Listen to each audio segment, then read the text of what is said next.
இங்க ஒருத்தர் கோர்ட்ல எல்லாரும் முன்னாடியும் திடீர்னு அவரோட ஷர்ட்டை கலட்டுறாரு. பார்த்தா அவரோட பாடி ஃபுல்லா டாட்டூவா இருக்குது. இந்த டாட்டூஸ் எல்லாம் சும்மா ஸ்டைலுக்காக போட்டிருக்க மாட்டாரு. அது எல்லாம் அவரோட லைஃப்ல நடந்த ரத்த சரித்திரங்களோட அடையாளம் தான். அது பழி வாங்குறது மட்டும்தான் அவரோட லைஃப்ல ஒரே குறிக்கோளா இருக்கும். உலகத்துல எல்லா இடமும் அவரோட பேர் தெரிஞ்சிருக்கும். பஞ்சிங் மான்ஸ்டர்னு தான் அவரை எல்லாரும் கூப்பிடுவாங்க. சொல்ல போனா மனுஷ உருவத்துல நடமாடுற ஒரு பேய். அவரை எதிர்க்கிறவங்களை நேரடியாவே ஈஸியா சமாளிப்பாரு. அவர்கிட்ட மோதுறவங்க யாரும் இதுவரைக்கும் உயிரோட போனதே இல்ல.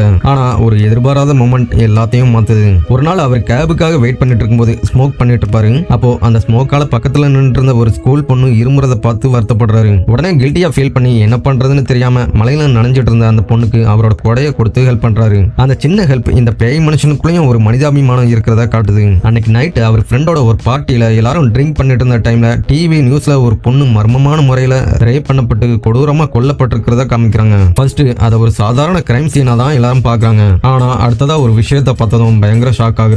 சம்பவம் நடந்த இடத்துல அவரோட கொடை இருக்குது. அதை பார்த்ததும் அப்படியே உறைஞ்சி போயிடுறாரு. காலையில சாதாரணமா பார்த்த அந்த பொண்ணு இப்போ உயிரில்லாத உடம்பா கிடக்குறான். அதை பார்த்ததும் அவருக்கு குற்ற உணர்ச்சி இப்போ பயங்கர கோபமா மாறுது. அப்போ அவருக்குள்ள உறங்கிட்டு இருந்த மிருகம் முழிச்சிருது. பணம், பெயர், புகழ் எல்லாமே இப்போ அர்த்தமே இல்லாத மாதிரி அவருக்கு தோணுது. அவரோட ஒரே நோக்கம் இப்போ கொலை பண்ணுனது யாருன்னு கண்டுபிடிக்கணும். உடனே அவரோட ஆட்கள் எல்லாரையும் போர்ப்படை மாதிரி அனுப்பி எல்லா இடமும் தேட சொல்றாரு. அப்போ அந்த சிட்டியே பதட்டத்துல நடுங்குது. அவரோட ஆட்கள் எல்லா இடமும் கொலையாளியை தேடி அலசி ஆராயிறாங்க. கடைசியில அந்த சைக்கோ கொலையாளி மாட்டிக்கிறான். அவனுக்கு எந்த வாணியும் இல்ல, எந்த பேச்சுவார்த்தையும் இல்ல. டைரக்டா அந்த கேங் லீடர் அவனை அவரோட ஸ்ட்ராங்கான பஞ்சால பொளந்து எடுக்க ஆரம்பிக்கிறாரு. அவனை கொல்ல போற டைம்லயும் அந்த சைக்கோ ரொம்ப திமிரா சிரிச்சுட்டே இருக்கான். ஆனா லாஸ்ட் செகண்ட்ல போலீஸ் அங்க வந்து அந்த கேங் லீடரை தடுத்து கொலை பண்ண சைக்கோவை சட்டத்துல ஒப்படைக்க முடிவு பண்றாங்க. அடுத்த நாள் கோர்ட்ல அந்த சைக்கோ கில்லர் அவன் செய்த குற்றத்தை ரொம்ப திமிராம இருக்கிறான். அந்த டைம்ல தான் அந்த கேங் லீடர் அங்கே என்ட்ரி ஆகுறாரு. அவரோட கண்ணுல கொலைவெறி கொழுந்து விட்டு எரியுது. உடனே அந்த கேங் லீடர் ஜட்ஜு கிட்ட அவன் என் கூட சண்டை போட்டான், அவனோட செஸ்ட்ல காயங்கள் இருக்குது, அதுதான் சாட்சின்னு சொல்றாரு.